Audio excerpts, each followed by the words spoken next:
Oh, your mercy never fails me. All my days I've been held in your hand. The moment that I wake up, I lay my head. I will sing for the goodness of God. All my life you have been faithful. All my life you have been so, so good. With every breath that I am able, I will sing of the goodness of God. I love your voice. You led me through the fire and darkest nights. You were close like no other. I know you as a father. I know you as a friend. I have seen in the goodness of God. All my life you have been faithful. All my life you have been so, so good. Every breath that I am able, I will sing of the goodness of God. Your goodness is running after, it's running after me. Your goodness is running after, it's running after me. With my life laid down, I surrender now. I give you everything. Your goodness is running after, it's running after me. Your goodness is running after, it's running after me. Your goodness is running after, it's running after me. With my life laid down, I surrender now. I give you everything. Your goodness is running after, it's running after me. All my life you have been faithful. All my life you have been so, so good.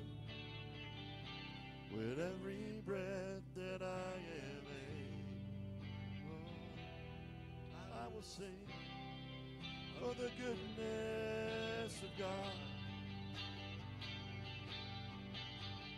Your goodness is running after me. Your goodness is running after me. With my life laid down, surrender now, give you everything. Your goodness is running after me.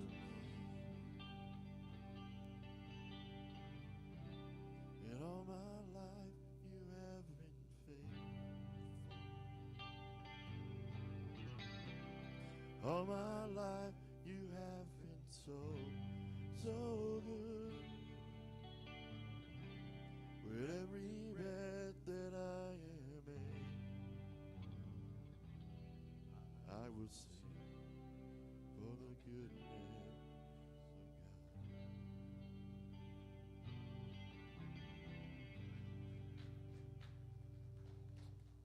All right. Man, God is so good. I promise you that. And we will never outrun his goodness. Promise you that one too. I've tried. And I just ended up running. He stayed still. Any rate, you know, I'm sure a lot of you guys can relate to that, right? Yeah. Okay, so how about this? Let's go ahead and open it up the way we always do with the serenity prayer. God, grant me the serenity to accept the things I cannot change, the courage to change the things I can, and the wisdom to know the difference. Y'all know what that is most of the time? Shut up. There you go. Okay, just making sure we all want the same thing. So here we go. So this is a little bit different. It's called I Had a Moment of Clarity and Ran With It, right? So we're going to talk tonight about having moments of clarity. Now, does anyone know what a moment of clarity is? Yeah, okay. What's that? Boom, like a light bulb. Man, I love that. That's exactly what it's like. It's like shebang, right? So what is a moment of clarity? Well, it's a moment of clarity is when an individual realizes the negative effects of their addiction or lifestyle has caused them issues in their life, such as family, right? I'm sure none of anybody's addiction other than mine affected the family, right? Yeah. And so, it would have been okay for the family if they'd just done what I wanted them to do, right? But they didn't want to do that. They wanted to go like I'm supposed to, do the next right thing. And I kind of always did the next wrong thing. I was real good with that one. You know why? Because it was all about who? Right, it's all about you, wasn't it? Yeah. So here's the thing. Sometimes it's family, sometimes it's business. And I made a lot of stupid decisions out of fear when it came to business. Or maybe it's goals in your life. I know this much. Other than pretty much copying and making sure that I was okay the next day, I didn't have many goals. You know what I'm talking about? Short-term goals is all I cared about. And the only way I cared about that was if it benefited moi. Yeah. And so we know what that's like. But what else? Where other areas did it begin to cause issues in your life? You think about that, your addiction, whatever it may be, or just living the old lifestyle, just sitting there. You know what? Here's what I think of when I think of the old lifestyle. That's when I'm still living in such self-centeredness that I don't know how to function any other way but for me. And when we do that, we blow up our what? Our ego. And what is that? It's all about doing what? Easing God out of the situation, correct? So it's actually a moment of deep understanding and breakthrough from denial. In other words, it's all of a sudden I have to realize my life, a lot of it is exactly what I created. And I can't really look at anybody else. Or sometimes, I stayed in such denial of where I was at a lot of times in life and have still experienced that. Just because we get saved, just because we get sober, just because we change our life does not mean that we just automatically step out of denial. You see, there are three common things that I have found with people living in denial, right? And here's the first one. I didn't do anything wrong because I am never wrong, right? I can literally remember going through a period of time in my life where I could never say, I'm sorry. I mean, it was like I just refused to do it. I would take a butt whooping before I would say, I'm sorry. That's crazy. Today, man, if it even looks like I may be a little bit, I'm like, dude, it's on me. Why? Because at least if it's on me, I can do what? What? If I'm not the problem, there's no solution, but I get to go live in solution, especially when I'm the problem, I can fix that. Let me tell you something. At my shop, if you come and you visit my kitchen, what you will find is that there are 7 days in the week, and each employee is assigned a day where it's their fault. But here's the one thing.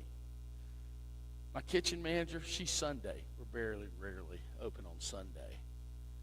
Monday is Matthew.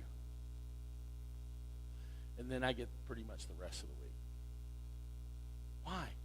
Because at least then I can change. I can make a change. I can do something different. It's not always everybody else's fault. It's so much easier when you finally get to the point. It's like, dude, it's me. Even if it's not, it's me. Right? See, here's the interesting thing. Sometimes it's easier and better to have relationship than to be right. But when you're in this state, you don't see that. The other thing is that I didn't do anything wrong. Y'all ever heard this one? I didn't do anything wrong because I'm never wrong. Right? Or I am the victim here. No. Really? Yeah, I'm the victim here. How about that one? And you're going, yeah. You know how, okay, here's the deal. If you're continuously the victim, what do you really become? A volunteer, right? Because if you keep going and doing it and you keep getting victimized, at some point, you're volunteering. Don't get me wrong. I'm not saying people who've been victimized, that people have legitimately been victimized. I'm talking about when you become the victim to everything. It's not my fault. I'm the victim. How about this one? You don't understand. The whole world's against me. Anybody ever heard that? I have. Come right out of here, right? And the thing is I actually felt that way. Was it true? Most of the time, not. All these three things are actually directly associated with people who have narcissistic tendencies. That's one of the things you begin to understand. They're never wrong. It's not their fault. And the big one is, I am the victim here, right? So before a moment of clarity, y'all do, by the way, know that denial is not a what? A river in Africa, right? The denial. Anyway, before a moment of clarity, sometimes a person may feel stuck or like nothing's working out for them. Doesn't matter what they do, it just ain't working out, right? So I have personally had many moments of clarities in my life. And I'm going to share some of those tonight. And I remember where I was when I knew I had a problem and something had to change. I was actually sitting in my bedroom. I was laying down in my bedroom and of the house that I grew up in. And so I'd been sick. I'd been detoxed, and I had been sober about 3 days or something. And I remember my mother came in, and my mother's a psychologist, and so she said, how do you feel? And for the first time, I didn't say fine. I said, I don't know. What I do know is every time I pick up a drink, I can't stop. And I need help, and I don't know what to do. And so she asked me something, what's your plan? And I didn't know. But here's what I did know. I'd watched this old movie, old black and white movie, which, yes, it was older than I was, by 20 years or so, okay? And yet, what it was about, it was called Days of Wine and Roses. And I had watched it twice. Because TBS used to put the same movie in the morning as they would in the evening time, right? And it's all about AA. And I thought to myself, man, even if I end up with a bunch of old men, it's got to be better than what I'm living like today. And so as I laid there, I thought to myself, I will do anything. So what I did was I went and I got this thing. I didn't whip out my phone, didn't go on the internet. I pulled out this thing called a phone book, right? And here's the most amazing thing. Who do you think the very first person listed is? I'll give you one guess. AA. Doesn't take long to figure that one out, right? So I made that call, and what I experienced was all of a sudden God did something for me that I could not do for myself, even though I didn't want him to do nothing in my life. When I picked up that phone called Central, the lady on the other end of that phone could tell I was young. I mean, I was 5. No, I'm joking. But I was young. And so what she realized was, she said, can you hang in there for a day? And I said, yeah. And she sent me to the largest young people's AA group, probably in the Southeast, literally, at Peachford Hospital. Over 100 young people under 25 years old. Right? I realized for the first time, I'm right where I'm supposed to be. The book refers to it as, I have found my tribe. Right? Across the river, found my tribe. That's exactly how I felt about it. But the point is, as I was laying in that bed, I reached out to the last person I thought was my mom. And I can remember being so honest about it that I was willing to do that. I was willing to get there that Friday night. But the biggest one that I had to deal with is I was willing to go downstairs and tell my dad I needed help. And people go, well, no, you don't know, right? It gets to that point. What point do you sit there and say, You got this moment of clarity. I'm willing to do anything to get free from where I'm at right now. See, I was tired of living that way. And so I really was sick and tired of literally being sick and tired. And so I truly understood what the first step was. Wasn't even sure, never even seen the steps, but all of a sudden I realized what it was like to be powerless over alcohol or other addictions, whatever it may be. And my life had become totally unmanageable. You see, I thought I still had it together. Let's put it this way. If I had to entrust anybody to run my life, who do you think I was going to entrust it to? Me, because you ain't going to do it for me. You're not going to do what I want you to do.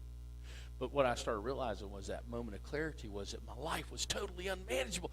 Every single thing that I put my hand to fell apart. I had no hope.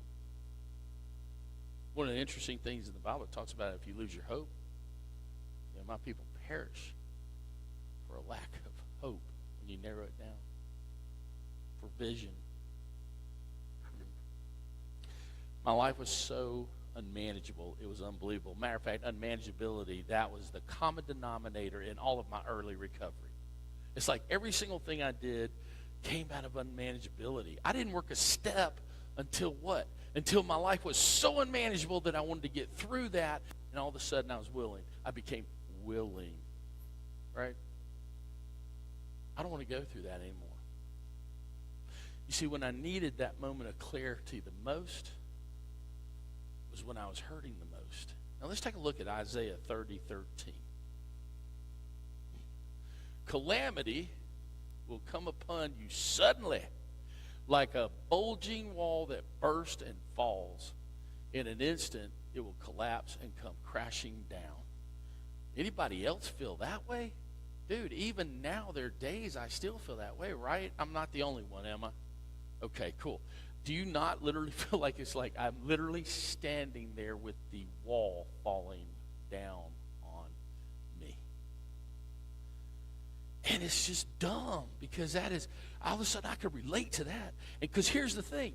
When I breed calamity, and guess what? Calamity comes from me, right?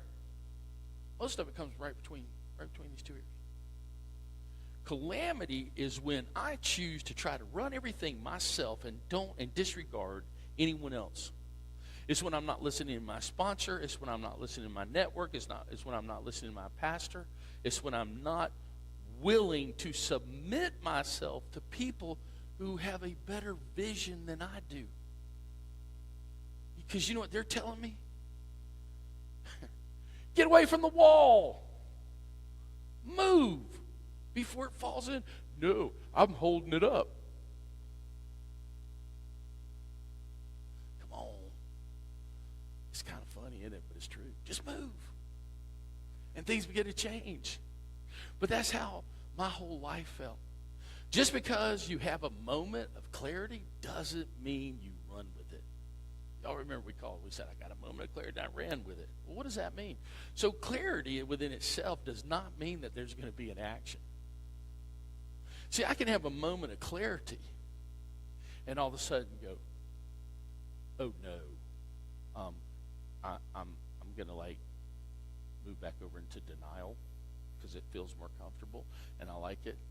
Let me tell you this thing, right? So 3 guys go to hell, right? First one, he was a good Baptist. And he sat there and he said, I knew I should have walked down that aisle. And then the next one, guy says, man, it's a good Catholic. He's like, should have taken care of all the sacraments. I should have done what I knew how to do it, and I did it all wrong. And then they look over, and there's a third guy over there who keeps saying, I am not hot. This is not real. I am not hot, and this is not real. That is denial, my friends. But where is he still? In hell. And that's the whole point. We could be sitting right there going, ain't happening to me. And we wonder why we feel like the whole world falls in on us. See, here's the thing. When you get that moment of clarity, what you need to do is real simple. You need to make a decision to keep doing what you're doing or stop doing what you're doing. That's all it comes down to. Sometimes the best, man, I have had so many times where I've been building a sauce and I've like spent like 2 hours on it. And I'm just building it. Man, it looks, what we call in the industry, it looks sexy. It has legs. That's what we say, right? You put it on the back of the spoon. Wow. And then you walk away from it. You go, and somebody starts talking to you, you're like, yeah, and all of a sudden it's like, oh, you go back over and it's done what they call breaks, separates, right?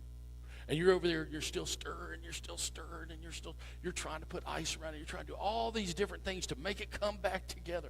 And you got about a 1 in 100 shot that it'll ever come back together. Now you're facing a decision. Do I keep working with it?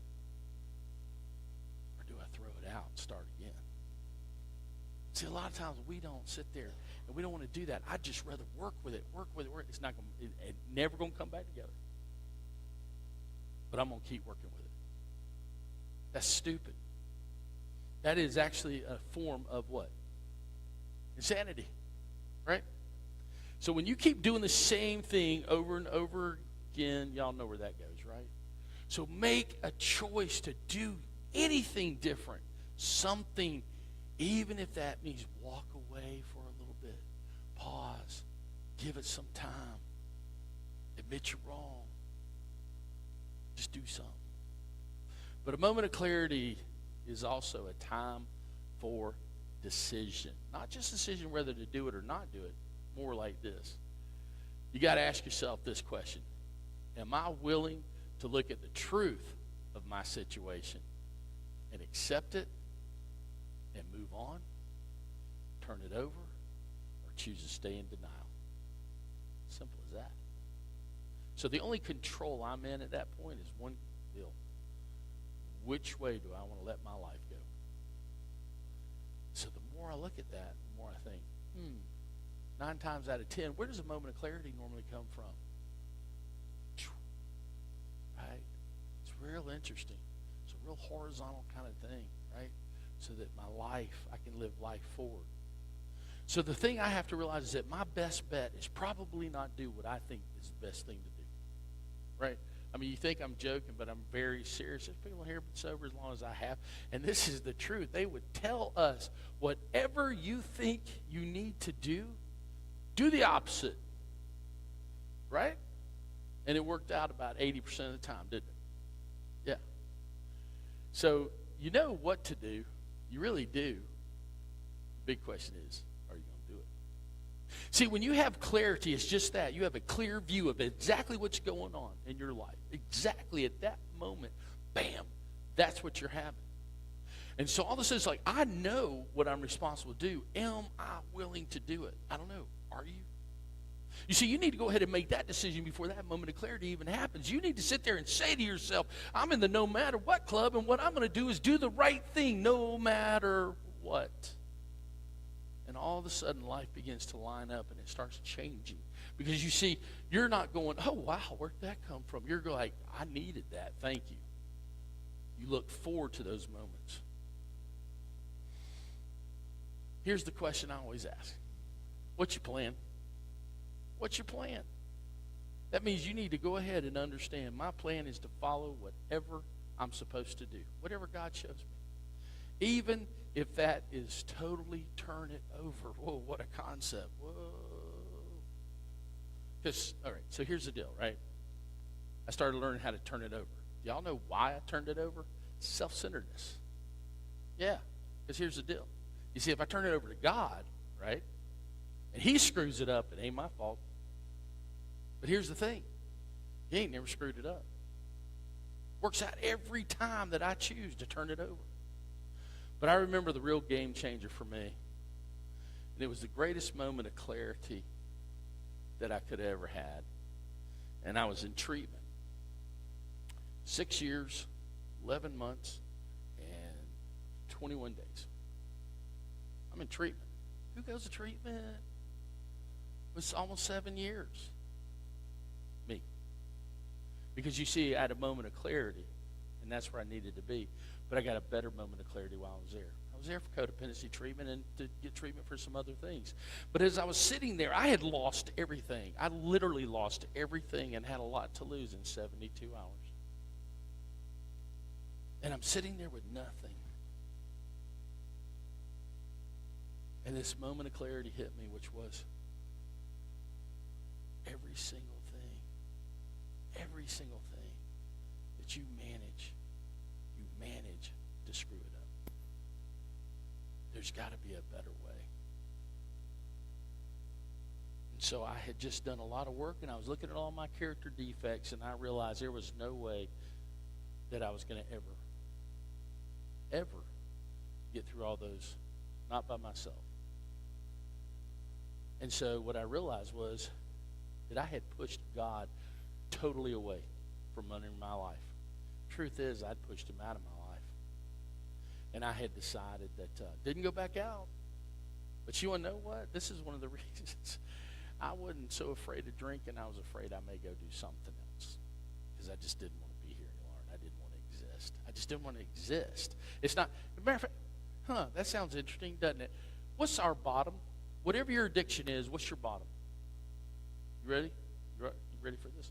It's all the same. We all have the same bottom. And here's what it comes down to. You ready for this one? Here it goes. It's when I don't want to die, but I don't want to exist. I just want to go. Am I wrong? How many of you guys felt that way when you decided to stop? Yeah, 100%. See, I didn't want to live. I didn't want to die. I just didn't want to exist. Well, that's exactly how I was feeling with almost 7 years sobriety. Because I was still running everything. The world had stopped for me, and I had to make a decision. So what I did was I got down on my knees, and I remember, this is exactly what I said. I don't know you like I used to know you. Not real sure that you want to know me, but I can no longer do this. So I give you my entire life. I'm going to make you the manager of my life. And man, I wish I could go, woo, rocking on. It happened. I got up. No, didn't quite happen that way. You see, I still had to go through the process. But something changed in me that day.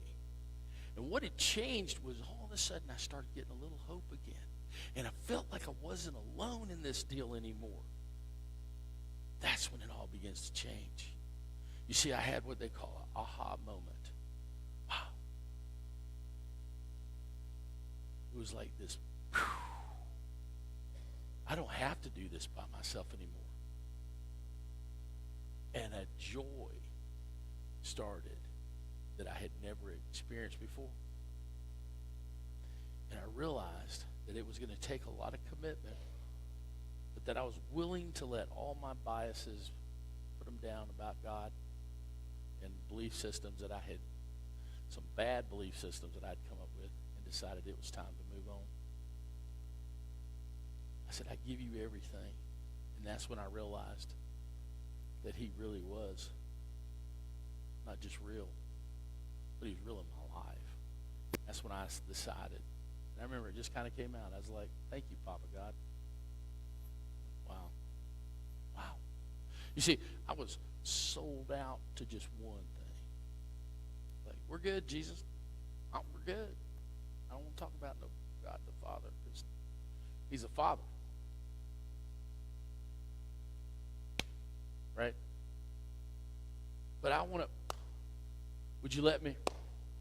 Can I have any fun? That's the way I vision God. And that's so sad, because what does he say? He says, man, I want to do everything for you. I want to create a life that you can't even imagine, because I want to have such deep relationship with you that I'm willing to do everything, including moving God, moving his son, Jesus, here on the earth, to say, you know what? I'll give you everything. I will bankrupt heaven if that's what it takes to have a relationship with you. I was like, wow. But let's look at this, because this is what happened with me. I took a true third step, and this is exactly the way it looked. James 1:5.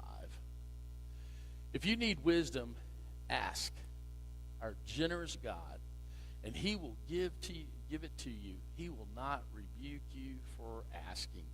Why are we afraid to go to God and say, this is what I need? I'm not sure how to get through this. But maybe you got a better shot at it than I do. That's his promise, right? So here it goes. I took a true third step, which meant I turned my will of my life, or attempted to turn my will of my life over to what? The care of God, as little as I understood him, which wasn't much. But that's all he asked for. And my understanding of him today is much, much greater. Much greater. And I'm grateful for that. But then I knew life would never be the same after I got up off my knees. Somehow I just knew it. See, I'd experienced what I call this particular term. It's 164 times in the Bible, 62 times in the Torah. Y'all ready for this? Then suddenly. So what does that mean? That's how God works. Then suddenly. And it's not, it's always had this vision of, then suddenly means, well, I'm about there. That's not what he's saying. He's working behind the scenes. And we don't see it until then suddenly. So I think about what I think about when I think about that is I think about Jesus, right? You know how Jesus, he's like, dude, I'm tired. I'm going to sleep. And he goes to sleep in the boat. And they're in the boat. And then it says, and a storm came upon them. I have a lot of storms in my life. But here's what I love. It says, they woke him up. They asked for help. They woke him up. And guess what happened? He spoke to it, and suddenly it went away. See? Isn't that amazing? When we're willing to do what we need to do, God's there for us. Now, I experienced a lot of storms in my life, and we're going to take a look at 2 Timothy 1:7, see if you guys can relate to this. For God has not given us a spirit of what? Fear and timidity. You know what I think about when I think about timidity? He hasn't given me, he gives me courage, right? But of what, guys? Power, love, and self-discipline. So what does that mean? Power is this. Lord, I can't do it. You can. Got my power, right? Love. I'm not going to take it out on someone else. But here's the best one. It tells us right there. Self-discipline. You know what that means? It means I'm not going to step into fear no matter what. Just not going to do it. I'm going to believe that what you have for me is much, much better. So I want to live my life, the rest of my life, that way, where I can ask for his help and not live in fear. Man, I wish I could always say, I don't live in fear. That'd be a lie. What I'm starting to find is the type of fear and how long I live in that fear is shorter and shorter and shorter. When you truly buy the fact that God loves you so much, that Papa loves you so much, that he's going to take care of you, man, fear goes away. You may even sit there and say, I'm feeling kind of freaked out here. But you know what? Every time I look, you come through. You come through because that's a promise that you have for me. So I have to say, when the storms come up, I ask for help, and then suddenly, life changes. It gets better. Sometimes it doesn't look better, but it gets better, right? End of conversation, boom. You ask, he does. There we are. So not only do I want to live that way, but I want to make sure that I bring that to other people. I want to bring encouragement to you and to other people and say, hey, I want you to succeed. And the best way for you to succeed is to back away and let God do for you what we refuse to do for ourselves. You see, Papa God, thank you. Papa God will bring you a paradigm shift in your life in a moment's notice. You will do a 180-degree turn. Everything begins. And I'm not saying, let's talk, let's get real. I'm not saying, hey, God, I need $100,000 because I'm a little freaked out because my bank account's getting low. right? Wish it worked that way. Or he's also not rub that genie and go. But here's what I know. Every single thing, and I challenge you to do this, every single thing that looked like it was turning to absolute crap in my life absolutely worked out for my benefit. It was a repositioning to put me in a place where what was coming was much better than if I'd stayed moving the direction I wanted to. So, yeah, sometimes does it come with some disappointment? It sure does. Does it sometimes come with a little bit of, feel like you let me down? That's okay. And you want to know what? He is big enough to say that to him. You know what, Papa, I feel like you kind of let me down. But I'm believing it's going to work out. I just don't see it. I don't know how. And then it doesn't look like it's working out. And then the next thing you know, he puts you on a track that you couldn't have dreamed of. See, I've seen him do it so many times in my life. I remember one time it looked like we were absolutely bankrupt. Maybe we were, and I just didn't believe it. I don't think it was denial. I think it was faith. Because I remember I had this, we had hired this big guy to come in, tell us how to run our business. And he said, well, let me just put it to you this way. You're bankrupt. And I remember thinking, no, I still have food in the freezers. I still have gas to cook with. And the phone's still on. We got a shot. And I watched. We got down to the point, my friends, where we were bringing water into our shop. Big old 5-gallon waters in. Because we didn't know if they were going to cut the water off. And here's the thing. I remember taking communion. I remember asking God. I remember saying, I don't know. If it's my time to walk out of this business, then let me know. But for some reason, I don't feel like it is. Paradigm shift. Somebody made a phone call. Said, if you'll hire this lady, I'll do business with you. My wife had taken an HR course, and she didn't understand what they said. By law, I have to take every application. She thought we had to interview everybody. That's okay. Best thing that ever happened. Because that's exactly what she did. That interview, that person that came to us, brought us a contract that was worth over $4 million over the next 6 years. Paradigm shift. And suddenly, moment of clarity was, don't stop. Keep moving. And then the other part was, hire her. Real clarity there, huh? So, what I'm trying to tell you is God comes in and he says, I got what you need. Just be willing to listen. You guys can come up. And here's the thing. Do you need a moment of clarity right now? Maybe not for you, but for someone in your family. People come to me and they're like, can you tell us we want our kids who have addiction issues. What do we do? You know what I always say? Pray they'll have a moment of clarity. Other people will come to me and they're like, I just don't know what to do. I'm still dealing with depression. Ask God for a moment of clarity. You see, Papa wants to take on anything and everything. Or maybe what you need is you need a suddenly, and then suddenly. Anybody in here need a suddenly? That paradigm shift, that movement.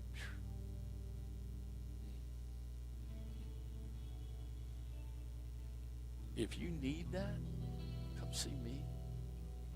Come see me. Because I want to believe with you. I want to pray with you. That could happen for you.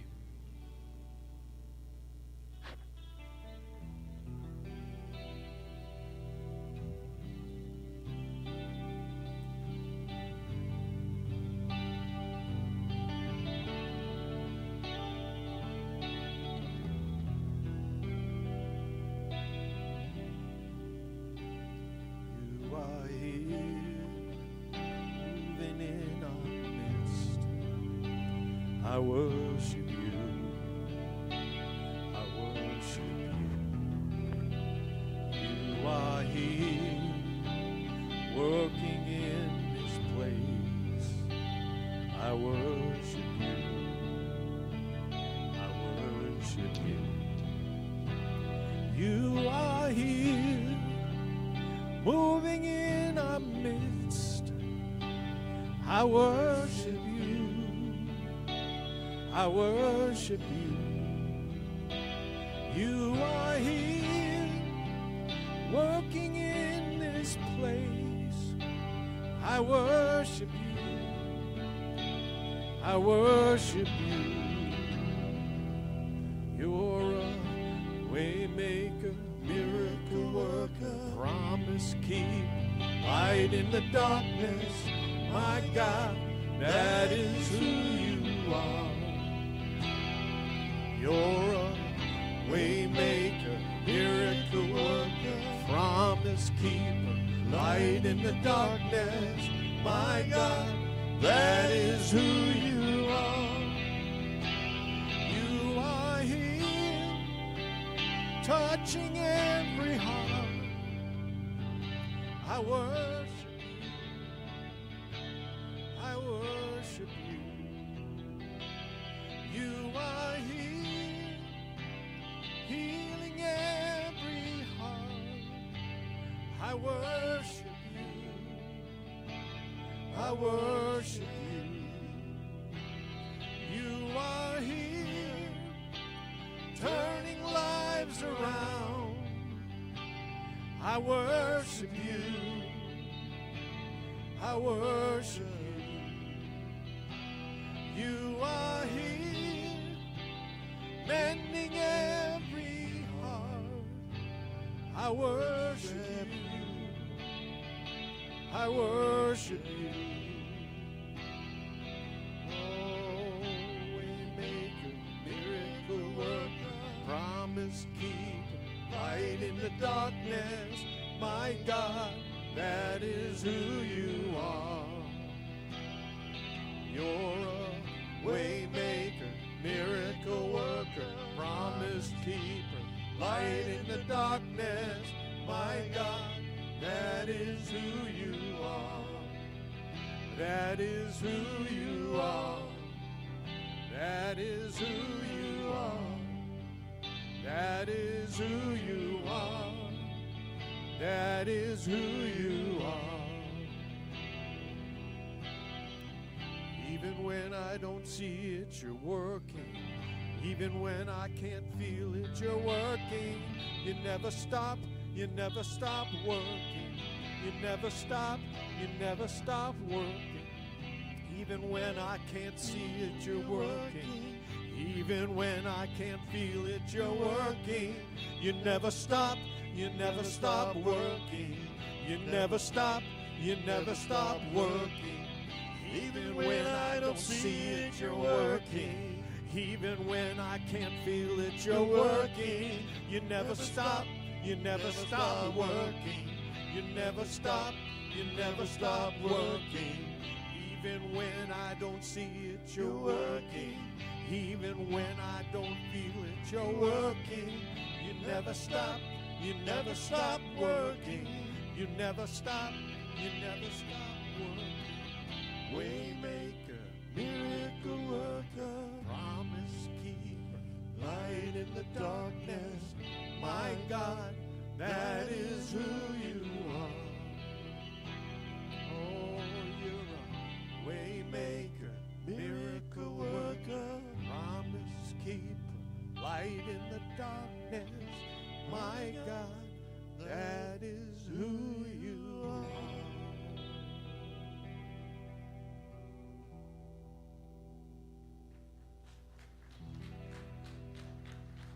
So, who is the one that always provides us a moment of clarity? Our Father, who art in heaven, hallowed be thy name. Thy kingdom come, thy will be done on earth as it is in heaven. And give us this day our daily bread, and forgive us our trespasses as we forgive those who have trespassed against us. Lead us away from temptation, deliver us from evil. For thine